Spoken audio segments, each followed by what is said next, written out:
Les habits neufs du grand-duc, un conte de Hans Christian Andersen, lecture par Christophe Tabar.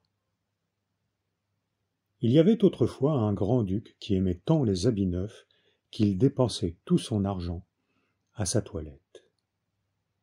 Lorsqu'il passait ses soldats en revue, lorsqu'il allait au spectacle ou à la promenade, il n'avait d'autre but que de montrer ses habits neufs. À chaque heure de la journée, il changeait de vêtements, et comme on dit d'un roi, il est au conseil, on disait de lui, le grand-duc est à sa garde-robe. La capitale était une ville bien gaie, grâce à la quantité d'étrangers qui passaient. Mais un jour, il y vint aussi 2 fripons qui se donnèrent pour des tisserands et déclarèrent savoir tisser la plus magnifique étoffe du monde. Non seulement les couleurs et le dessin étaient extraordinairement beaux, mais les vêtements confectionnés avec cette étoffe possédaient une qualité merveilleuse. Ils devenaient invisibles pour toute personne qui ne savait pas bien exercer son emploi ou qui avait l'esprit trop borné.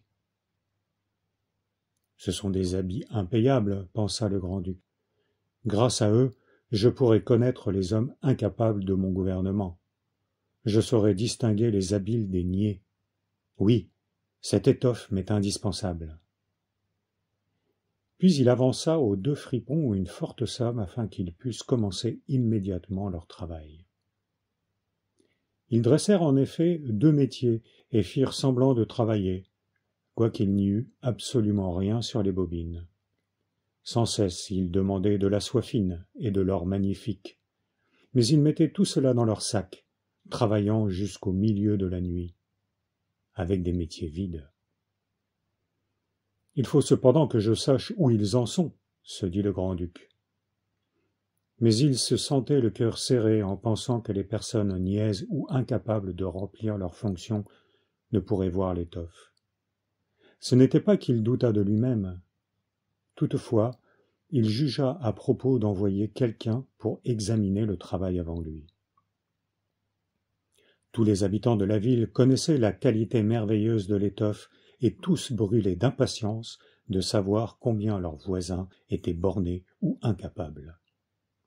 « Je vais envoyer au tisserand mon bon vieux ministre, » pensa le grand-duc. « C'est lui qui peut le mieux juger l'étoffe. Il se distingue autant par son esprit que par ses capacités. » L'honnête vieux ministre entra dans la salle où les 2 imposteurs travaillaient avec les métiers vides. « Bon Dieu, pensa-t-il en ouvrant de grands yeux, je ne vois rien. » Mais il n'en dit mot. Les 2 tisserands l'invitèrent à s'approcher et lui demandèrent comment il trouvait le dessin et les couleurs. En même temps, ils montrèrent leur métier et le vieux ministre y fixa ses regards. Mais il ne vit rien, par la raison bien sienne qu'il n'y avait rien. « Bon Dieu, pensa-t-il, serais-je vraiment borné ?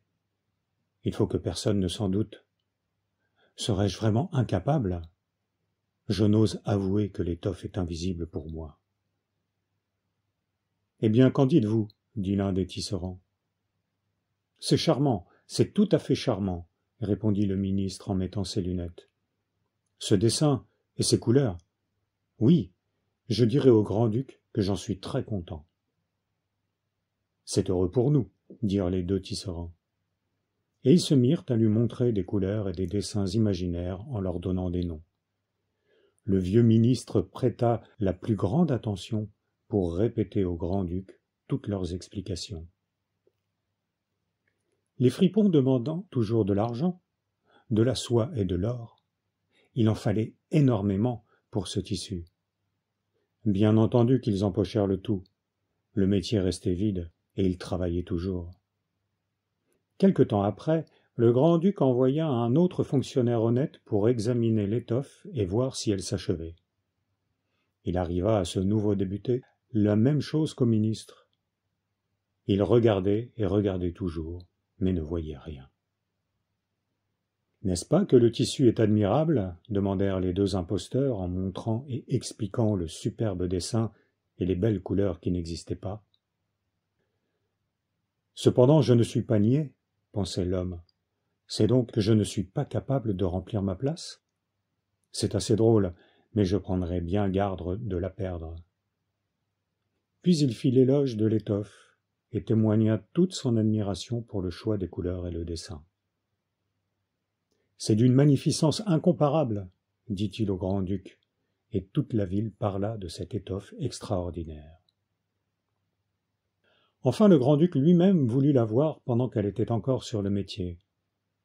Accompagné d'une foule d'hommes choisis, parmi lesquels se trouvaient les 2 honnêtes fonctionnaires, il se rendit auprès des adroits filous qui tissaient toujours, mais sans fil de soie ni d'or, ni aucune espèce de fil.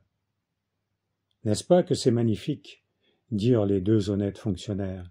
« Le dessin et les couleurs sont dignes de votre Altesse. » Et ils montrèrent du doigt le métier vide, comme si les autres avaient pu y voir quelque chose. « Qu'est-ce donc ?» pensa le grand-duc. « Je ne vois rien. C'est terrible.